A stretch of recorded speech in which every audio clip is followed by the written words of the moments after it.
لفظ ارجعی کی تھوڑی سی وضاحت میں کروں. یہاں نہیں کہا گیا اذهبی الی ربک، یہ کہا گیا ارجعی الی ربک. اذهبی اور ارجعی کے درمیان کا فرق یہ ہمارے علماء اچھی طرح جانتے ہیں. اذهبی کہا جاتا تو معنی ہوتا جاؤ، ارجعی کا معنی ہو گیا جاؤ نہیں، لوٹ کر کے آؤ، کیونکہ تم یہیں سے گئے تھے، تم یہیں سے گئے تھے، اب لوٹ کر کے واپس چلے آؤ. سبحان اللہ، الحمدللہ. رب کے راضیۃ مردیہ، اس حال میں کہ تیرے لیے رضا ہے اور تیرا رب تجھ سے راضی ہے. اعمال کی بنیاد، اذکروا موتاکم بالخیر فادخلی فی عبادی وادخلی جنتی. اب عبادت نہیں ہے، اب ان بندوں میں داخل ہو جاؤ جن کے لیے جنت ہے، جنت کی بہاریں ہیں. ہم یاد کرتے رہیں گے ہمیشہ.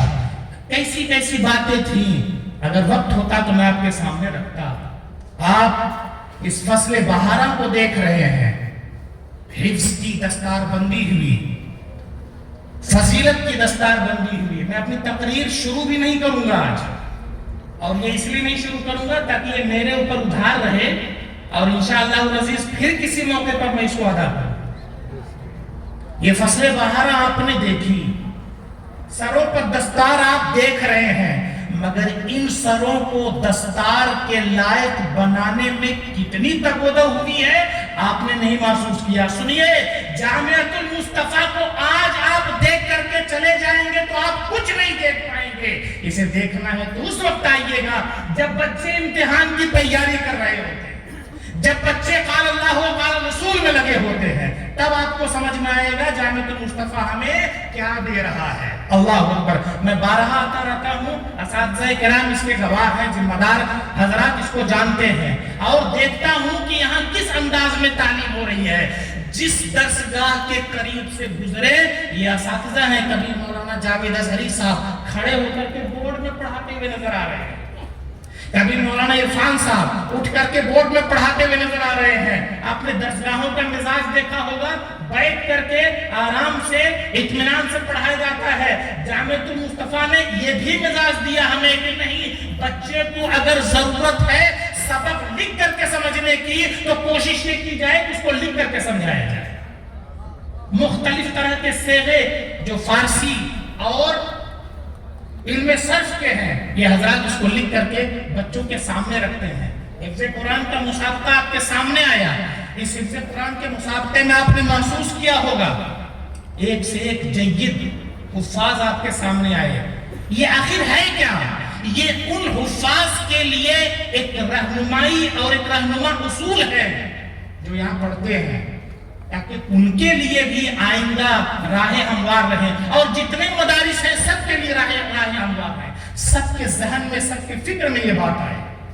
مولانا اظہر صاحب ابھی تقریر کر رہے تھے، بڑی پوری ذمہ داری سے بول رہا ہوں، مجھے خوشی حاصل نہیں ہو رہی تھی اس لیے کہ میں نے ان کو جو کرتے ہوئے دیکھا ہے وہ کرتے ہوئے آپ دیکھ لیں گے تو آپ بھی خوش ہو جائیں گے. اساتذہ کرام ذمہ دار محسوس کر رہے ہوں گے جب ہم انہیں رجال حدیث پر بحث کرتے ہوئے دیکھتے ہیں، گفتگو کرتے ہوئے دیکھتے ہیں، تب سمجھ میں آتا ہے کہ کون سا کام کر رہے ہیں. نخبۃ الفکر اصول حدیث کی کتاب میں بھی پڑھاتا ہوں.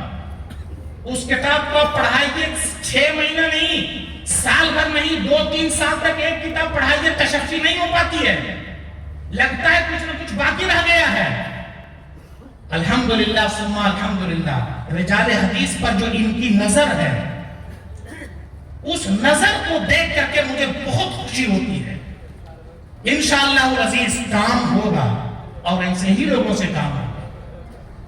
فقہ کے جانکار، فقہ اللغہ کے استاد اس ادارے میں موجود ہیں جو طلبہ کو صرف نحو نہیں پڑھاتے، فقہ النحو پڑھاتے ہیں، صرف نہیں پڑھاتے، صرف کے مبادی اور اس کے انتہائی اعلیٰ مباحث پڑھاتے ہیں.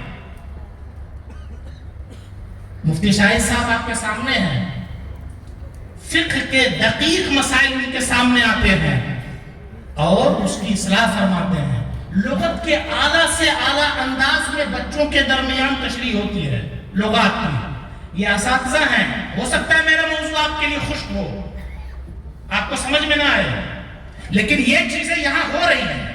اور سب سے بڑی بات یہ ہے, نور علی نور یہ ہے کہ یہ سارا کام ہو رہا ہے اور عصری تعلیم کے ساتھ ہو رہا ہے, عصریات کے ساتھ یہ سارا کام ہو رہا ہے. اللہ جس سے جہاں کام لیتا ہے وہی کام ہو پاتا ہے. یہ کسی ایک کے بس کی بات نہیں ہے, یہ پوری ٹیم ہوتی ہے جو کام کرتی ہے. اس سے پہلے والے مسابقے میں جب میں آیا تھا, اللہ اکبر کبیرہ, تو ایک ٹرک آیا تھا کمبل لے کر کے, وہ بھی ڈبل بیڈ والا کمبل لے کر کے. میں نے پوچھا یہ کس لیے؟ کہا کل حاجی صاحب تشریف لانے والے ہیں. تو میں نے کہا بچوں کے لیے, تو ان بچوں کے لیے کمبل کا انتظام تھا, وہ کمبل جو گھروں میں مشکل سے ہو پاتا ہے. تو میں نے کہا اتنا لمبا چوڑا کمبل کس لیے؟ کہا 15 سال سے اوپر کے جو بچے ہیں ان کو ڈبل بیڈ کا کمبل دیا جائے گا, تاکہ کہیں ایسا نہ ہو کہ رات کی تاریکی میں سرسراتی ہوئی ہوا سے ان کی نیند کھل جائے. نہیں, ان کو پورا اطمینان دیا جائے گا. اور صرف سویا ہوا چھوڑ بھی نہیں دیتے. جب آپ خواب غفلت کی نیند میں ہوتے ہیں, یہ اساتذہ اس وقت اٹھتے ہیں تاکہ بچوں کو فجر کے لیے اٹھائیں اور نماز کا اہتمام کریں.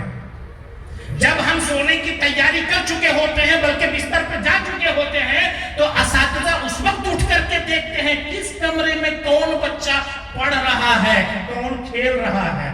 ایسی نگرانی ہوتی ہے اور ایسی سرپرستی ہوتی ہے, تب جا کر کے کامیابی ملتی ہے. آسان نہیں ہے شجر لگا کر کے ثمر کھا لینا. شجر لگانے کے بعد بڑی محنت سے, بڑی دل لگی سے, بڑی توجہ سے اس کے پیچھے لگنا پڑتا ہے, تب کہیں جا کر کے وہ شجر ثمردار بنتا ہے. اور جب وہ ثمردار بنتا ہے, پھلدار بنتا ہے, تو اس کا پھل صرف لگانے والا نہیں کھاتا, ساری دنیا کھاتی ہے. وہ ختم ہو جائے گا, 2 بجے فوراً اشارہ کر دیجیے گا, تب کہیں جا کر کے اس کے پھل کو لوگ کھاتے ہیں. میرے دوستوں اور بزرگوں, ادارے کس انداز میں چلتے ہیں. اب تو تعجب ہوگا, میں چھوٹی سی بات آپ کو بتا رہا ہوں, تعجب ہوگا. بچے نماز حال میں نماز پڑھ کر کے فارغ ہوئے, دوران نماز بچے کھانس رہے تھے. مولانا اظہر رضا صاحب فارغ ہونے کے بعد پوچھتے, بھائی کون کون بچہ کھانس رہا تھا؟ اب ذرا توجہ دیں اس بات پر کہ بچے کھانس رہے ہیں تو ذمہ دار کو فکر ہے کہ ٹھنڈی کا موسم ہے, وہ کھانس رہا ہے, اسے علاج کی ضرورت ہوگی تو علاج کرائیں. میرے سامنے ایک بچہ آیا, پوچھا تم انر کیوں نہیں پہنے ہو؟ گھر میں اتنی خبرگیری نہیں ہوتی ہوگی جتنی خبرگیری یہ حضرات یہاں کرتے ہیں. مولانا صاحب ہیں, ان کے بھائی ضمیر بھائی ہیں, حاجی صاحب ہیں. یہ تو میں سمجھتا ہوں ابو المدارس کہا جائے تو غلط نہیں ہوگا. ابو المدارس کہا جائے تو غلط نہیں ہوگا, اس لیے کہ نہ جانے کتنے مدرسوں کو انہوں نے پالا ہے. میرے دوستوں, بچے کو پوچھا انر کہاں ہے تمہارا؟ کہا بھی نہیں ہے. کہا جاؤ پہلی فرصت میں جا کر کے انر لے کر آؤ. بغل میں مولانا احسان صاحب تھے بیٹھے ہوئے. کہا اس بچے کا لباس تمہارے پاس کتنا جوڑا کپڑا ہے؟ سوچئے کتنی چھوٹی چھوٹی بات پر توجہ ہوتی ہے. ایسے دستار بندی نہیں ہو جاتی ہے اور ایسے قابلیت نہیں آتی ہے. تمہارے پاس کتنے جوڑے کپڑے ہیں؟ یہ سوال کیا بچے سے. کہا میرے پاس 3 جوڑے کپڑے. کہا ٹھنڈی میں 3 جوڑے کپڑے ہو سکتے ہیں, کام نہ بنے. فوراً جا مولانا احسان صاحب اس کا نام دلوائیے اور اس کے کپڑے کا انتظام کیجیے. آپ سوچئے, ان چھوٹی چھوٹی باتوں پر غور کیجیے, کیسے جا کر کے ادارے میں پرورش ہوتی ہے.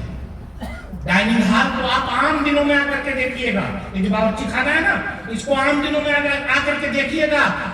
میں تو کہتا ہوں شاید مبالغہ یہ نہیں ہے, آپ کا گھر باورچی خانہ گندا نظر آئے گا مگر یہ چمچماتا ہوا نظر آتا ہے. انتہائی شفاف, صاف ستھرا. سربراہ صاحب یہاں تشریف لائے تھے عزیز ملت. میں نے کہا حضرت ڈائننگ ہال چل کر کے دیکھ لیجیے کس انداز میں بچوں کو احساس کمتری کا شکار نہیں ہو سکتا ہے. بچہ اس کو زندگی کا, لائف کا ایسا اسٹینڈرڈ اس کو دیا جاتا ہے, ایسا معیار دیا جاتا ہے کہ فارغ ہونے کے بعد بچہ اپنے آپ کو کچھ سمجھے. کہ ہم کیا ہیں، یہ نہ سمجھے کہ ہم کمتری کا شکار ہو کر کے رہ گئے۔ مفتی نظام الدین صاحب قبلہ تشریف لائے تھے، سوال و جواب کا پروگرام تھا، یقین مانیے میں صحیح باتیں بول رہا ہوں آپ کے سامنے، سوال و جواب کا پروگرام تھا، پیچھے سے اٹھ کر کے کچھ لوگ سوال کر رہے تھے، مجھے یہ لگ رہا تھا یہ جو سوال کرنے والے ہیں یہ کہاں سے آئے ہیں؟ تو اساتذہ نے بتایا یہ کہیں سے آئے نہیں ہیں، یہ فارغ نہیں ہوئے ہیں، یہ کسی مدرسے کے استاد نہیں ہیں، یہ کسی مسجد کے امام نہیں ہیں، یہ کہیں کے مفتی نہیں ہے، کیا ہے؟ کہا یہاں پڑھتے ہیں۔ اللہ اکبر کہا یہاں پڑھتے ہیں۔ میں نے کہا الحمدللہ ثم الحمدللہ، اس طرح کی یہ خاص طبیعت اگر دی جائے گی بچوں کو، اس طرح کا ذہن دیا جائے گا، کامیابی کیوں نہیں ان کے قدم چومیں گے؟ میرے دوست اور بزرگوں، مستقبل میں بھی بہت ساری ضرورتیں ہیں، میری گفتگو کا آخری حصہ آپ کے سامنے رکھتا ہوں، مستقبل میں بھی بہت ساری ضرورتیں ہیں۔ ہماری قوم کو مقابلہ جاتی امتحانات ہوتے ہیں، IAS IPS کی تیاری کرائی جاتی ہے، ہم دوسروں کی طرف نظر اٹھا کر دیکھتے ہیں، اب ہماری نظریں حاجی صاحب کی طرف بھی اٹھنے لگی ہیں۔ انشاءاللہ العزیز آپ جتنے مخیر حضرات ہیں حاجی صاحب کے ساتھ مل کر کے چلیں گے تو انشاءاللہ العزیز یہی ادارہ ہم کو ان مقابلہ جاتی امتحانات کی تیاری کے لیے مواد بھی فراہم کرے گا، جگہ بھی فراہم کرے گا، ماحول بھی فراہم کرے گا انشاءاللہ العزیز۔ بس ضرورت اس بات کی ہے کہ ساتھ لے کر کے چلیں۔